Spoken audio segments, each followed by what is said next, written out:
Trystie's Quest, or Kit, King of the Pigwidgeons. By Greville MacDonald. Chapter 1. Particulars of the family at the farm, including Curdie, the sheepdog. Kit tells his mother something very important. The Pigwidgeons are a strange little people. They are neither fairies nor goblins. Fairies are sweet and loved by everyone but goblins, though they are not always good and are often very silly. Goblins are sour and feared by everyone but fairies. They are not always bad, and have a trick of looking wiser even than owls. Yet to tell what fairies and goblins are, and to describe Pigwidgeons by saying they are like neither one kind nor the other, cannot help us very much. But it is very important that everyone, children and grown-ups, should know what these creatures are and something of their history. They have never been properly described before, chiefly because nobody ever succeeded in living among them till our Kit discovered their country. The best way of telling about them will be to give the story of this little traveller, who, though no one will believe me till he has read all about it, was actually made their king. He didn't have a happy time of it. He assured us that sitting on a throne was dreadfully uncomfortable, not a bit like what you might think, but, as well as the horrid things, he told us of heaps that were ever so funny and jolly, especially after Trystie came to his rescue. Indeed, his adventures just matched his own and the sheepdog Curdie's enterprising natures, and were unlike anything ever told before. He is always remembering something he had forgotten to tell me, and if I waited for everything, I don't think I should ever get this story done. Kit is 11 years old now. He was just 10 when the Pigwidgeons acclaimed him king. So he could hardly write a bookful without more labor than lessons will allow. His spelling, too, though good of its kind, is not the dictionary kind. When we had our walks on the downs, especially when the sky was turning into darkest blue, the first stars beginning to twinkle, the sheep bells going tinkle-tankle-tick before us down the white road to the folds, and a shaggy, bob-tailed dog trotting in front of us when we took such walks, Kit and I, he would tell me all about his adventures. I am sure he was accurate in the smallest particulars, because I would often want some parts told over again, and he never varied them. Then there was Trystie. She was just 13 when she and Kit and the other 2 boys went their separate ways into the same far country. She was a darling child who came to us one night 2 years before Kit found his Pigwidgeons. How and why she came to us no one knew for certain, but it was straight out of Fairyland. But for her, I should never have brought the baby, Princess Honeypot, as Kit called her, home again when the fairies stole her. That story has been told, and this is another one. There are 2 new babies now, twins, such merry chirping things. Kit has named them Prince Tom Tit and Princess Jenny Wren. So, though I am a shepherd and farmer, the mother and I have a live prince and 2 princesses for our children. Between Kit and these come Davy and Robin. Altogether we are 7 children, including Trystie, and 3 old people, including Curdie.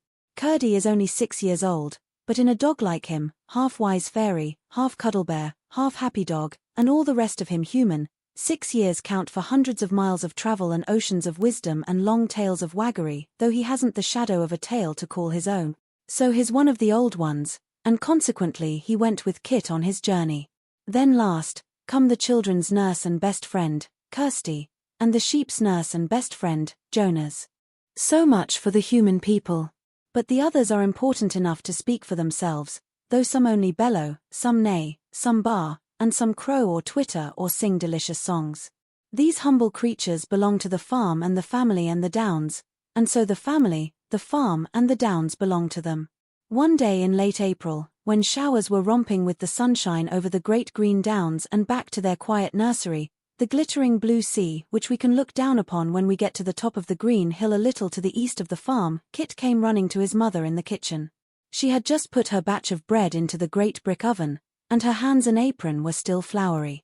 She did all the bread making herself, besides keeping the dairy, and no one in the world ever tasted such sweet loaves and butter as hers.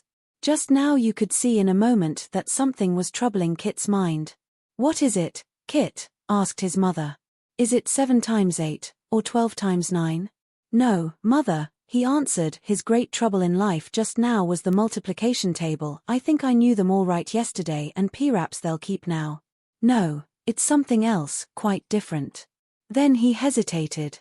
"What is it, then, Kit?" she asked again, as she carried the flour tub into the larder. "Is it Bully Butcher Broom again?"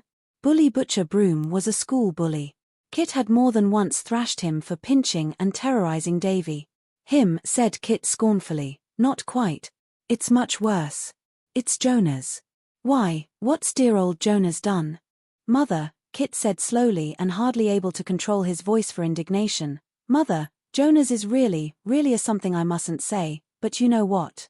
I know he is, because he makes me think it almost out loud. He says, Father's a dandy shepherd. Isn't that terrible? And that he didn't ever bring Honeypot out of Fairyland, when I remember he did, and he says it was gypsies stole her and Father just found her. And he says,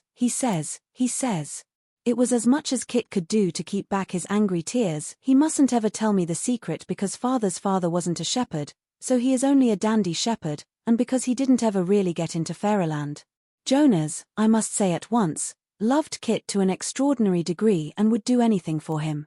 But his temper was queer, though the children loved him. He was also, I admit, the wisest shepherd on the South Downs, yet unwilling to allow that I, his master, knew anything about sheep, as my father was not a shepherd too. But then, in some ways, I have learned a great deal about sheep that he can't learn because he won't believe there are things he doesn't know. Yet he would do anything on earth to help me, and, before I was told of this conversation, I had never heard of his speaking so disrespectfully of me. I suppose I'm a dandy shepherd because I like my boots and gaiters well greased every day, even though I do them myself. But I don't think he really doubted that I had been into the very heart of Fairyland to find the baby. Gypsies indeed. I wish he had seen the sort of gypsies I had had to fight. Oh, never mind Jonah's, said the mother. He's only a dear grumpy thing, Kit. He'll tell you the secret some day soon, when his rheumatism is better. But, mother, said Kit, pulling her arm towards him, to prevent her going till he had had all his say, he's not all grumpy and he's never grumpy to the lambs. They don't mind being twins or orphans when he's nursing them. And he rocks them to sleep and croons to them just like Trystie. Kit was never so eager in his tumbled-out utterance as when he was standing up for someone he loved, even though the moment before he had been full of indignation against that very person. But what's the secret, Kit? His mother asked. She ought perhaps to have remembered, but had so many other things to think about with 7 children and a husband to look after, not to mention the troubles of all the poorer folk for miles round. Don't you know, mother? As if the secret were the most important thing in all the world. Why, the fairy pipe and tabor, of course. Then the mother knew she must give Kit some of her precious time all to himself. When he was really worried about something, she knew it was serious and she must do her best for him, just as if his troubles were so many loaves a baking or butter a churning. Or, for that matter, Jonah's grandbaby's arm that had just been vaccinated. So, after taking off her apron and washing her hands at the pump by the back door and drying them on the round towel, she sat down and drew him to her side, saying they would have a good talk about it all. You see, mother dearest, Kit had such endearing words for his mother when he got her all to himself. I can't make my own pipe, and I must, Jonas says, if it's to be a real pipe. I must make it by my own self if it's to call fairies. And how can I when it's a secret? Jonas knows nearly all the people in the world, and he says he doesn't know anybody but himself who's got the secret.